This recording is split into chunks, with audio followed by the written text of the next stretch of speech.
বন্ধুরা, আবারও চলে আসলাম একটা ভিডিও নিয়ে। তবে আজ রান্নার ভিডিও নয়, আজ দেখাবো আমার বাপের বাড়ির ছাদ বাগান।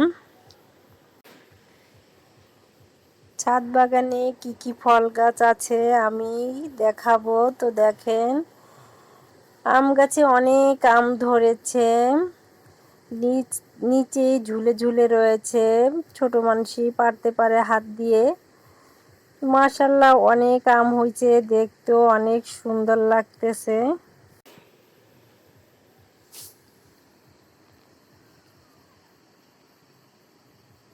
এত সুন্দর আম হয়েছে।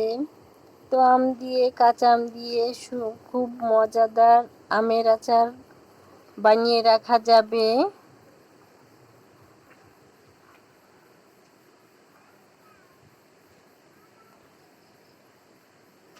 গাছ থেকে পেড়ে লবণ দিয়ে আম খাওয়া যে কত মজা, আসলে যে না খায় সে বুঝবেনই না। তো একটা আম আমার ছেলে পেড়ে নিয়ে গেল। তো এবার দেখাবো আমি ছাদে আনারস চাষ করে আমার বড় ভাই। তো দেখেন কত সুন্দর আনারস হয়েছে, মাশাআল্লাহ, অনেক সুন্দর আনারস হয়েছে। এই আনারসের সাথেই চারা, ওইগুলি যে পাশে দেখা যায় ওগুলি চারা।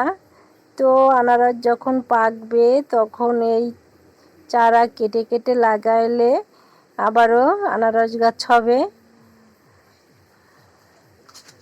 তো এই চারাগুলো কেটে লাগালেই হয়।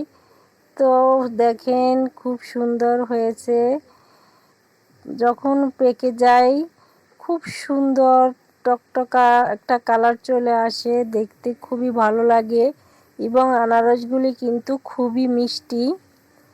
তো দেখেন আনারস সব জায়গাতেই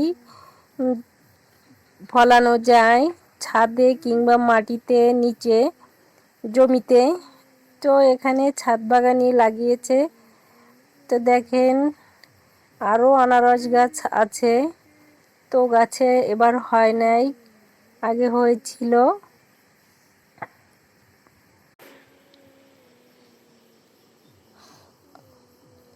তো বন্ধুরা, এবারে দেখাবো মরিচ গাছ। খুব অসাধারণ মরিচ ধরেছে গাছে, মন চাই তুলে তুলে খেয়ে ফেলি কাঁচাই। তো দেখেন এত সুন্দর মরিচ হয়েছে, মাশাআল্লাহ, খুবই দেখতে ভালো লাগতেছে মরিচগুলি।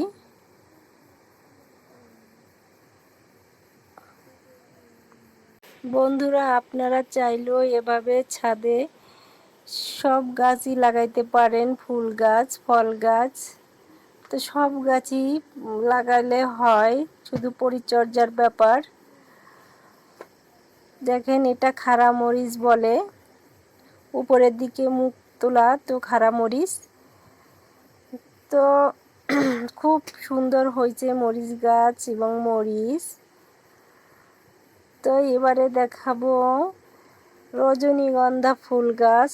দেখেন রজনীগন্ধা ফুল গাছ খুবই সুন্দর হয়েছে, দেখতে খুবই ভালো লাগছে। আর ফুল যখন ফোটে অসাধারণ। এই গাছের ফুল ভিডিও করে অবশ্য আমি দিয়েছি, দেখেছেন কিনা জানি না। তো বন্ধুরা, আমার ভিডিওটা যদি আপনাদের ভালো লাগে তাহলে অবশ্যই লাইক, কমেন্টস এবং সাবস্ক্রাইব করে আমার পাশে থাকবেন। সবাই ভালো থাকবেন, আমার জন্য দোয়া করবেন। আল্লাহ হাফেজ।